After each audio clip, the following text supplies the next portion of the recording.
এই গ্যাপটা না আসলে অন্যরকম ছিল, যেটা আমার মনে হয় যে রিমার্ক হারলান শাকিব ভাইয়ার এই ফ্যামিলির মাধ্যমে আমরা অনেকটা পূরণ করতে পেরেছি। সো থ্যাংক ইউ শাকিব ভাইয়া, ভাইয়ার জন্য একটা ক্ল্যাপ হোক।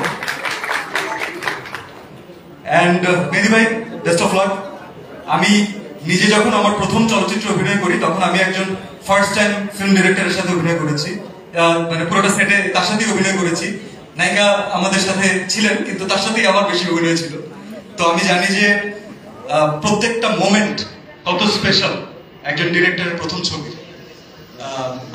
আপনার জন্য আমার অনেক অনেক ভালোবাসা থাকলো, আপনার জন্য অনেক দোয়া থাকলো, কারণ বাংলাদেশে আমাদের ফিল্ম ইন্ডাস্ট্রির আসলে ভালো ডিরেক্টর ডেফিনেটলি দরকার, যারা ফিল্ম নিয়ে ভাবেন, যারা ফিল্মকে ওন করেন, যেভাবে শাকিব ভাই তার ফিল্মগুলোকে ওন করেন এবং সেভাবে আমাদেরকে প্রেজেন্ট করছেন।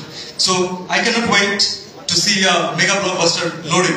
এবং আমাদের রিমার্ক হারলান ফ্যামিলি বরবাদের সাথে যুক্ত আছে, আমি এটাতে খুব খুশি। আমি এটা ভেবেও খুশি যে এই ঈদে ইনশাআল্লাহ আমরা বেশ কিছু ভালো ছবি দেখতে পারবো।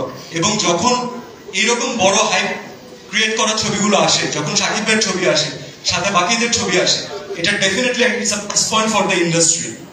কারণ ইন্ডাস্ট্রি তখন একটা এক্সট্রা মাইলেজ পায়, তখন একটা এক্সট্রা গ্রোথ পায়, অডিয়েন্সরা ছবি দেখার জন্য এক্সট্রা ভাবে ইন্টারেস্টেড থাকে যে এইবার কি হবে। আমি যারা যারা আসবেন ইনশাআল্লাহ ঈদে প্রত্যেককে শুভকামনা জানাই। এখন বড় ভাইয়ের ছবি, সো বড় ভাইকে একটু আলাদাভাবে শুভকামনা জানাতেই হবে, এটা তার প্রাপ্য এবং এটা আমাদের ভালোবাসা। আমাদের ফ্যামিলির পক্ষ থেকে বরবাদ টিমকে অনেক অনেক শুভেচ্ছা।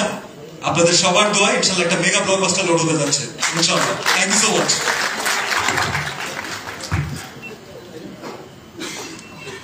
আর অনেক বছর হয়ে গেছে, এখন শুধুমাত্র চিত্রনায়ক বললেই হবে, মডেল না বললেও চলে। Thank you.